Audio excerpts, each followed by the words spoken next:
السلام عليكم ورحمة الله وبركاته.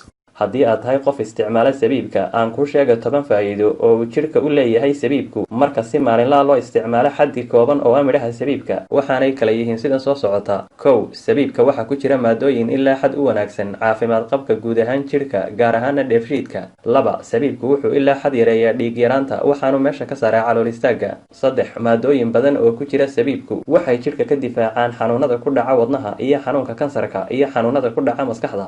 4. sabiibku wuxuu ilaa xad kor u qaadaa caafimaad qabka lafaha, ilkaha iyo caafimaad qabka kala goysyada jidhka oo dhan. 5. sabiibku wuxuu si tartiiba jidhka uga difaacaa halista xanuunka dhiigkarka. 6. sabiibku wuxuu ilaa xad kor u qaadaa caafimaad qabka beerka waxaanu yareeyaa cilladaha ku dhaca beerka. 7. daraasad 2003 lagu sameeyay sabiibka ayaa lagu sheegay inay midhaha sabiibku ka hortag wanaagsan u yihiin kansarka ku dhaca micidharada. 8. sabiibku wuxuu ilaa xad ka hortagaa dawana u yahay xanuunka beer subagowga ama kolestaroolka noociisa xun. 9. maadooyin badan oo sabiibka ku jira waxay ilaa xad ilkaha ka ilaaliyaan suuska waxaanay guud ahaan u wanaagsan yihiin caafimaad qabka ilkaha. 10. sabiibku wuxuu si la yaab la kor ugu qaadaa xasuusta iyo fahamka qofka waxaana lagula taliyay dadka inaanay xaddi badan ka isticmaalin midhaha sabiibka iyadoo la sheegay in haddii xaddi badan laga isticmaalo sabiibka uu ilaa xad kor u qaado miisaanka jidhka. isla dhinaca kalena isticmaalka iyo beerashada cinabka ayaa ah mid kumanaan sano soo jirtay waxaanu cinabku ka mid yahay khudaarta ugu waxtarka badan dhinaca caafimaadka. haddaba nooca cinabka ka mida ee midabkiisu uu cagaarka yahay ayaa ah mid in badan ka waxtar badan noocyada kale ee cinabka.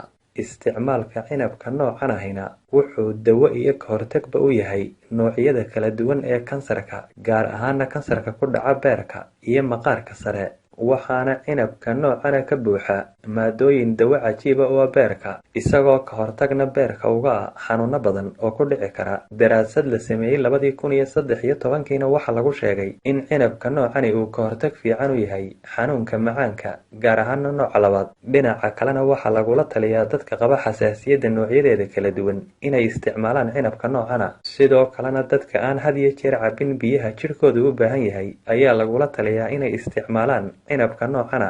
dhinaca kalena cinabka noocani wuxuu u wanaagsan yahay caafimaad qabka indhaha iyo aragtidoodaba. sidoo kalena waxaa lagu sheegay daraasadda la sameeyay 2013 in cinabka noocani uu ka hortago xanuunada ku dhaca carruurta ka yar qaangaadhka. isla dhinaca kalena adduunkan aynu ku noolahay korkiisa waxaa jira waxyaabo aynaan wax weynba ka soo qaadin laakiin marka lasoo bandhigo waxtarkooda mararka qaarkood la yaab kugu noqonaya.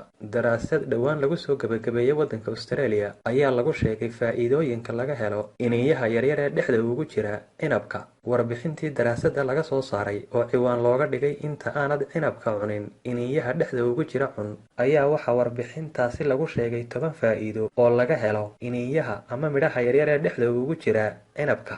10ka faa'iido oo kala ahaa: 1. waxay dawo muuqata u yihiin xanuunka dhiigkarka waxaana ku jira maadooyin badan oo meesha ka saara halista dhiigkarka. 2. waxay si cajiiba uga shaqaysiiyaan una wanaajiyaan dhammaanba isu socodka dhiigga ee jidhka oo dhan. 3. waxay meesha ka saaraan cilladaha iyo xanuunada la soo gudboonaada wadnaha waxaanay nadiifiyaan dhammaanba halbowlayaasha dhiigga ee waraabiya wadnaha. 4. waxay dawo la yaab la u yihiin lafaha iyo caafimaad qabkoodaba waxaanay ilaa xad kordhiyaan oo jidhka siiyaan maadooyinka muhiimka u ah caafimaad qabka lafaha. 5. waxay ilaaliyaan caafimaad qabka maskaxda waxaanay ka hortag wanaagsan u yihiin xanuunka ilowshiyaha ku bilaabma ee Alzheimer. 6.